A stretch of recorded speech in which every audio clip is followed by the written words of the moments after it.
그 예물은 그에 앞서 보내고 그 무리 가운데서 밤을 지내다가 밤에 일어나 두 아내와 두 여종과 11 아들을 인도하여 야복 나루를 건널세 그들을 인도하여 시내를 건너가게 하며 그의 소유도 건너가게 하고 홀로 남았더니 어떤 사람이 날이 새도록 야곱과 씨름하다가 자기가 야곱을 이기지 못함을 보고 그가 야곱의 허벅지 관절을 치매 야곱의 허벅지 관절이 그 사람과 씨름할 때 어긋났더라.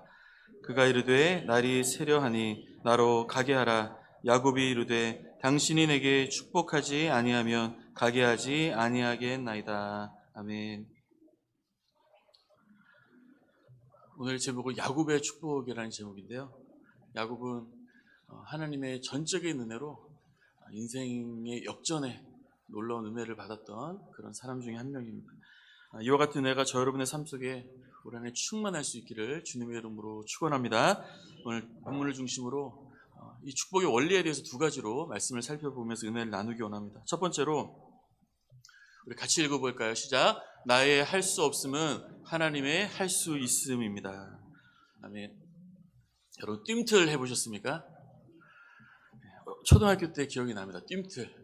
그때 기억에 뜀틀이 참 높았던 것 같아요. 야, 저 높은 뜀틀. 또 잘하는 사람은요 되게 더 얹어주더라고요. 저 높은 뜀틀을 어떻게 넘지? 두려웠던 기억이 납니다. 제가 또 뜀틀을 그렇게 잘 뛰었던 것 같지는 않습니다. 돌아보면. 그러나 뜀틀을 넘는 원리가 있습니다. 그것은 바로 도약판이 있는 것이죠. 도약판.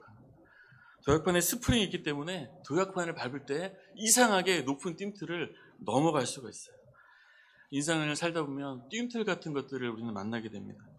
도저히 넘을 수 없을 것 같은 그런 것들을 우리는 높은 장애물들을 만나게 되죠. 부부 생활도 그럴 수 있고요. 자녀 양육도 그럴 수 있고요. 경제적인 어떤 문제가 그럴 수 있고요. 인생에 이루 말할 수 없는 그러한 뜀틀 같은 것들이 불가능하게 보이는 것들이 우리에게 많이 있습니다. 따라서 우리에게 필요한 것은요. 하나님의 도약판이 우리에게 필요한 것입니다. 오늘 본문을 통해서 나누고 싶은 것은 이 도약판이 바로 고난 그 자체라는 것입니다. 다시 말해 나의 할 수 없음이라고 하는 것이 인생의 도약판이 된다라는 사실입니다. 여러분 어떤 고난을 마주하고 있습니까? 고난 속에서 나는 할 수 없음이라는 것을 인정할 수 있기를 바랍니다. 그러면 그 고난 자체가 도약판이 되어서 하나님이 우리로 넘어가게 하실 것입니다. 이런 은혜가 오늘 우리에게 충만하기를 주님의 이름으로 축원합니다. 야곱은 고난을 만났습니다. 그러나 그 고난 자체가 도약판이 되었다는 것이에요. 여러분 야곱의 인생 가운데 가장 큰 고난이 여러분 무엇이라고 생각하십니까?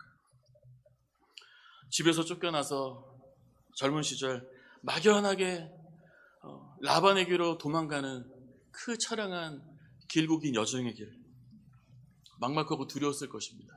그러나 그것이 인생의 최악은 아니었어요. 왜냐? 그래도 어머니의 형제에게로 가는 것이거든요. 막막하고 무엇인지 알 수 없지만 그래도 소망이 있었기 때문이에요.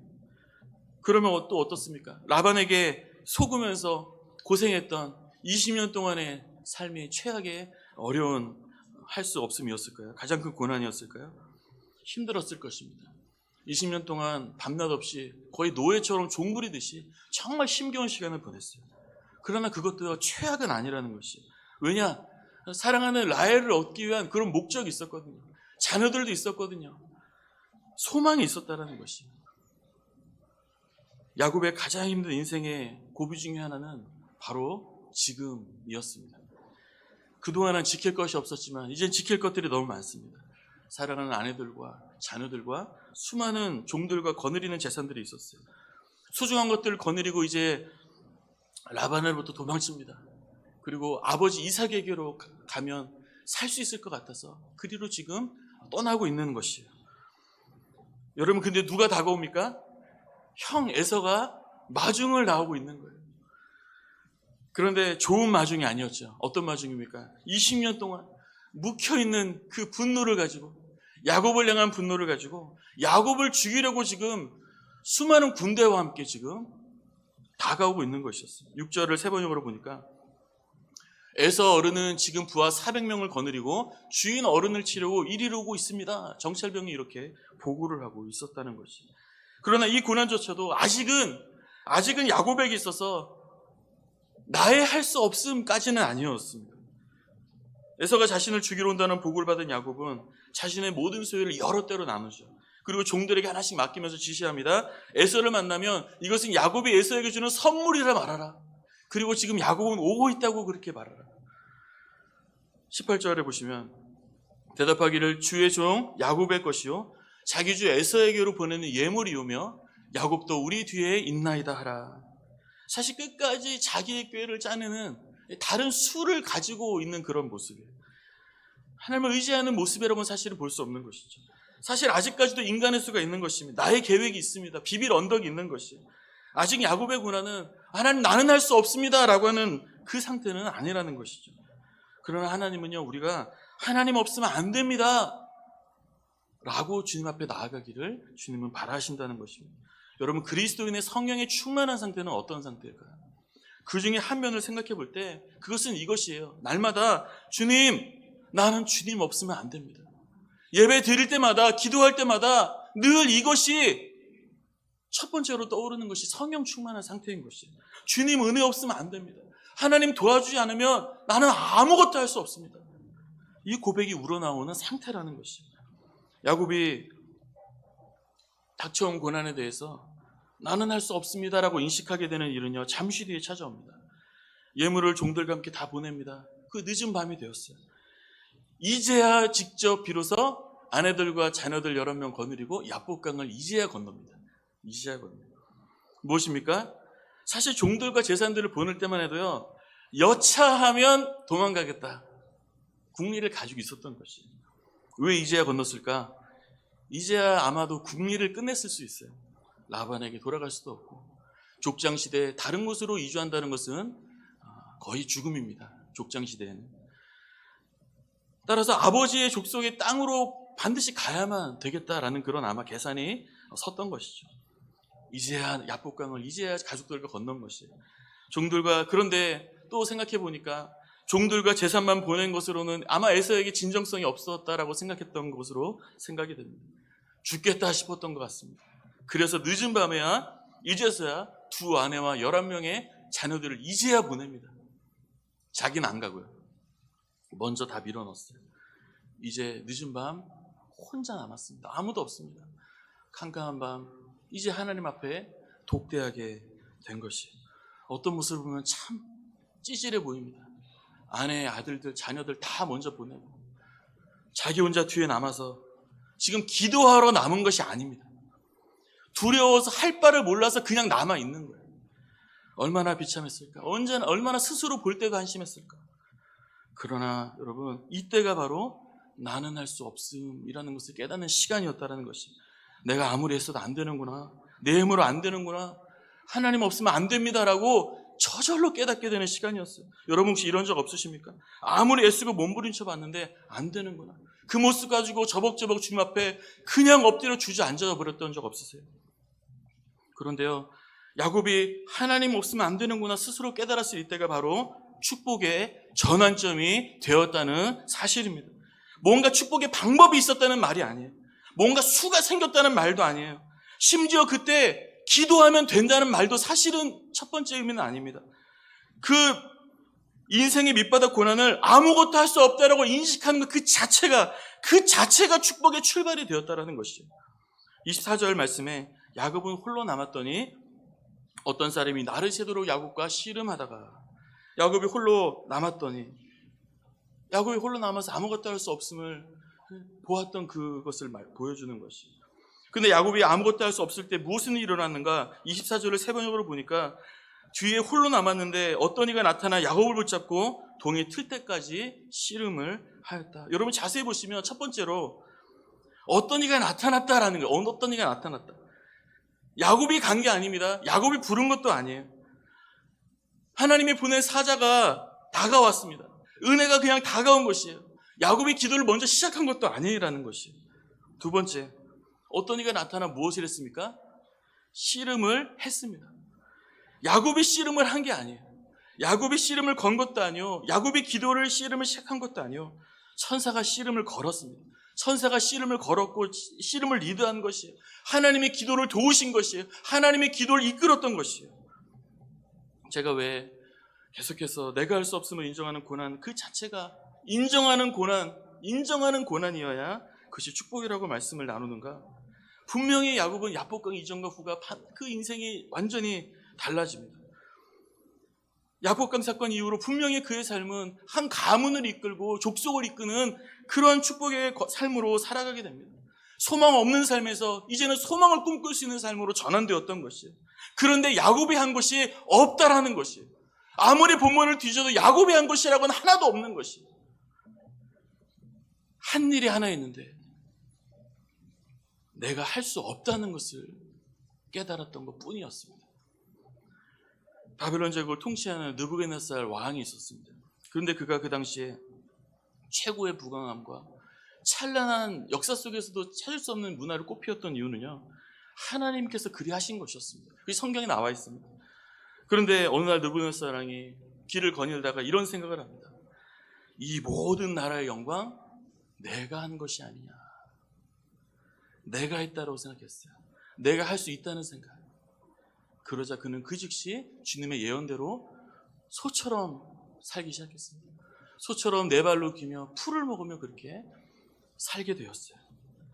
소처럼 풀을 먹으며 짐승처럼 지내던 그는 하나님의 예언의 말씀대로 어느 날 하늘을 우러러 보았다라고 성경은 기록하고 있습니다. 다니엘 4장 34절 말씀에 그 기한이 참에 나 느부갓네살이 하늘을 우러러 보았더니 내 총명이 다시 내게로 돌아온지라 이에 내가 지극히 높으신 이에게 감사하며 영생하신 이를 찬양하고 그 권세는 영원한 권세요. 살아계신 하나님을 찬양했다라는 것이에요. 언제 하나님의 은혜가 다시 임한 것입니까? 하늘을 우러러 봤을 때. 다시 종합해보면 내가 한 것도 아니요 내가 할 수 있는 것도 아니라 모든 것은 하나님이 하셨고 모든 것은 하나님만이 하실 수 있다 라고 철저하게 고백했을 때 하나님이 시작하시더라라는 사실입니다. 시편 51편 17절에 하나님께서 구하시는 제사는 상한 심령이라 하나님이 그만 멸시하지 않으신다라고 기록하고 있습니다. 이 말씀은 첫 번째로 회개하는 마음을 가리키는 것입니다. 동시에 이 마음은 고통받는 그 마음 자체도 말씀하고 있는 것이에요. 그렇습니다. 주님이 우리에게 바라시는 마음이 있습니다.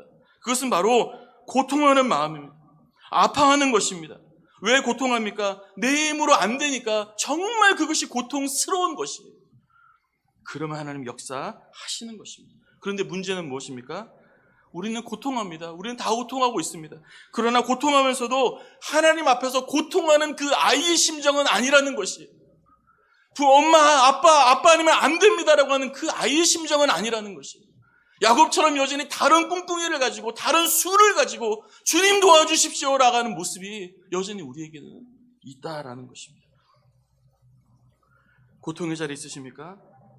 나는 할 수 없습니다 라고 하는 이 분명한 현실을 자각함으로 오늘 하나님 앞에 고통스러워하실 수 있기를 주님의 이름으로 부탁을 드립니다. 오늘 기도할 때 그냥 아프다고 하십시오. 하나님 아픕니다. 하나님 내 힘으로 안 됩니다. 그냥 힘들다고 하십시오. 그냥 죽겠다고 하십시오. 하나님 없으면 안 됩니다 라고 주님 앞에 여러분의 마음을 토로할 수 있기를 간절히 바랍니다. 고통의 자리에서 나의 할 수 없음을 처절하게 인식할 수 있기를 바랍니다. 그것이 바로 도약판이 될 줄을 믿습니다. 그리고 하나님밖에 해답이 없음을 철저하게 깨닫는 자리에 서게 되시기를 주님의 이름으로 축원합니다. 그러면 어느 순간 주님이 여러분에게 다가오실 것입니다. 주님이 여러분 붙들어 주실 것입니다. 그래 내가 여기 있어. 어느 순간 여러분들을 일으켜 세워 주실 줄을 믿습니다. 저는 설교를 준비하면서 하나님이 이전에는 99% 정도 하신다고 생각했던 것 같습니다. 근데 이제는 확정합니다. 하나님의 은혜가 100%입니다. 하나님의 은혜가 없으면 안 됩니다. 내가 기여하는 것이 조금이라도 있다고 생각했어요. 아니요. 우리의 삶에 있어서도 모든 것에 있어서 하나님의 은혜가 100%입니다. 하나님의 은혜 없으면 안 되는 것입니다. 여러분 고난이 불행이라고 생각하지 말기를 바랍니다. 고난은 도약의 발판입니다.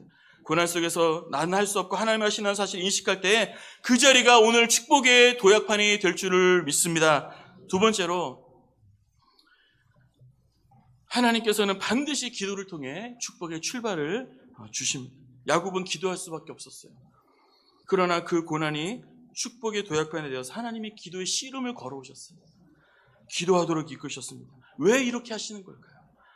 하나님은 우리를 축복의 자리로 인도하실 때 반드시 우리의 기도를 도구로 사용하신다라는 사실입니다. 여러분 정말 힘드실 때 뭐 하셨습니까? 그쵸? 기도하셨죠. 정말 힘들면 사실 기도도 나오지 않지만 그보다 더 바닥을 치게 되면 저절로 무릎이 꿇립니다. 여러분 제가 만약에 본당에서 늦은 밤 혼자 기도하고 있는 모습을 볼 수도 없겠지만 만약에 보게 된다면 정말 괴로우시구나 생각하면 틀림이 없습니다. 그런 모습 만약에 혹시라도 우연히 보게 되시면 그런 성도를 보게 되시면 여러분들 특별한 관심을 가지고 잘해 주십시오. 우린 정말 힘들면요 기도하게 된다는 거예요. 하나님의 사람들은요 정말 힘들면 기도하게 됩니다. 무릎이 저절로 꿇려요. 나는 할 수 없고 주님밖에 해답이 없다라는 이 믿음이 결합될 때 우리는 지친 다리를 끌고서라도 우리 기도의 자리에 엎드릴 수밖에 없습니다. 야곱은 내가 할 수 없음을 인정하자 그 고난의 자리에서 천사가 씨름을 걸었습니다. 천사가 기도를 리드한 것이에요. 하나님의 기도를 도와주신 것이에요. 그러자 점점 놀라운 것은 야곱은 점점 그 기도의 힘을 얻어 기도하기 시작했습니다. 그리고 이제는 그 기도가 반전이 되었어요. 야곱이 천사를 이제 붙듭니다. 놓아줄 생각이 없어요. 26절에 그가 이르되 날이 새려고 하니 나로 가게 하라. 천사가 말합니다. 나로 좀 가게 하라. 나로 좀 가게 하라. 이제 야곱은 더 나아가 구치욕으로 하나님 앞에 간구하기 시작합니다. 26절을 하반절을 보니까 야곱이 이르되 당신이 내게 축복하지 아니하시면 가게 하지 아니겠나이다. 하나님 이 새벽에 나 축복하지 않으시면 안 갑니다 라고 하는 마음이 저 여러분의 있기를 주님의 이름으로 축원합니다. 주님 나 답이 없습니다. 주님 나 더 이상 꾀도 없습니다. 아내와 자식들 먼저 다 보냈습니다. 나 지금 주님밖에 없습니다. 애서 문제, 아내 문제, 자녀 문제, 인생 문제 오늘 지금 해결해 주지 않으시면 나 못 갑니다 라고 하는 것이 있었다라는 것이죠. 그러면 하나님 우리가 기도할 때 어떤 축복을 주실까요? 짧게 3가지만 나누고 마치면 첫 번째, 나를 변화시킨 축복을 그 자리에서 주십니다. 여러분 하나님의 성령의 충만을 받을 때 언제나 느끼는 것 한 가지가 있는데 그것은 문제와 상황은 그대로인데 내 마음이 바뀌더라는 것입니다. 간단히 본당에서 만약에 주님 앞에 뜨겁게 기도하고 은혜를 받고 돌아갈 때 어떻습니까? 참 세상이 아름다워 보였던 적 없으세요? 사람이 참 사랑스러워 보였던 적 없으세요? 참 예뻐 보였던 적 없으세요? 미웠던 그 사람이 참 불쌍해 보였던 적 없으세요? 하나님이 우리의 마음을 만지시는 것이에요. 야곱이 기도하자 하나님은 야곱의 마음을 변화시켜 주셨어요. 에서가 무서워서 자식 새끼들까지 먼저 사지로 몰았던 야곱인데 이제 에서에게로 출발합니다. 그 마음을 주셨던 것이에요. 두려움이 떠나갑니다. 담대함과 평안함이 임했던 것이에요. 이런 축복이 있기를 주님의 이름으로 축원합니다. 두 번째로 문제의 근원이 에서가 변하는 축복을 주셨어요. 분명히 에서는 야곱을 죽이려고 지금 군대를 끌고 오고 있었습니다. 20년간 분노가 근데 갑자기 20년간 묵은 분노가 가라앉아 버렸어요. 언제요? 야곱으로 기도하게 하실 때였습니다. 자녀의 마음, 여러분 원수의 마음, 누군가의 마음이 변하지 않아서 우리 답답하죠. 여러분 그 어려움을 주는 그것의 변화는요 우리의 기도를 받아 하나님의 응답하시는 기도의 역사에 달린 줄을 믿습니다. 이런 축복이 올 한해 저 여러분의 충만하기를 주님의 이름으로 축원합니다. 마지막 3번째로 관계 회복의 축복을 주세요. 야곱이 에서를 만날 때 놀라운 장면이 벌어집니다.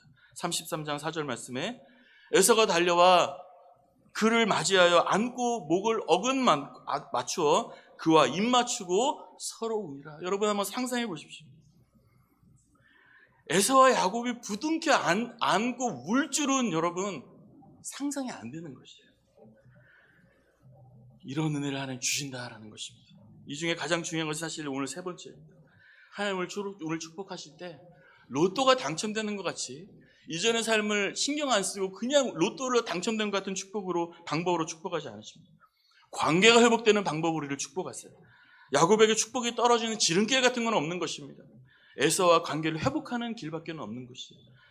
에서가 이후로 하나님의 축복을 누리는 근거 중에 하나는 에서와의 관계가 회복되었기 때문에 그로 말미암아 살아갈 수 있는 터전이 마련된 것입니다. 사울이 바울 된 후에 하나님은 굳이 바울에게 사도들과의 관계 회복을 주님께서는 만들어 가셨어요. 다윗을 축복하실 때 사울과의 관계를 하나님은 다윗에게서 보셨다라는 것이에요. 여러분 무너진 관계가 있으십니까? 우리 주님은요 하나님과 죄인인 우리를 화해시키시기 위하여 십자가에 달리셨습니다. 십자가에 화목되어 제물 되어주심으로 하나님과 우리 사이 막힌 죄의 담을 부수시고 우리로 예수를 믿는 믿음을 선물로 주심으로 죄사함과 영원한 생명을 주셨습니다. 우리 안에 계신 분은 누구십니까? 화목의 영이십니다. 화평의 분이십니다. 화평의 영이십니다. 관계 회복의 영이십니다. 하나님의 축복은 관계 회복을 통해 오는 것입니다.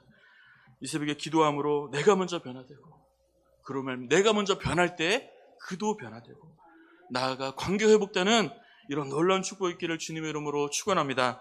말씀을 정리합니다. 하나님 반드시 기도를 통해서 우리를 축복하십니다. 기도로 시작하는 한 해 되기를 주님의 이름으로 축원합니다. 기도할 때 나를 변화시키고 상대방을 변화시키고 관계를 회복시킴으로 하나님의 축복을 누리시기를 바랍니다. 고난을 불행이라고 믿지 마십시오. 고난 자체가 축복의 도약판입니다. 다시 말해 고난을 통해 나는 할 수 없고 하나님만이 하십니다 라고 사실 인정할 때 그 자리에서 주님은 새 일을 행하시는 것입니다. 올 한 해 나의 할 수 없음으로부터 눈을 들어 하나님만이 할 수 있습니다 라고 하는 시선으로 옮기시기를 주님의 이름으로 축원합니다. 그러므로 하나님의 축복을 누리시기를 주님의 이름으로 축복합니다.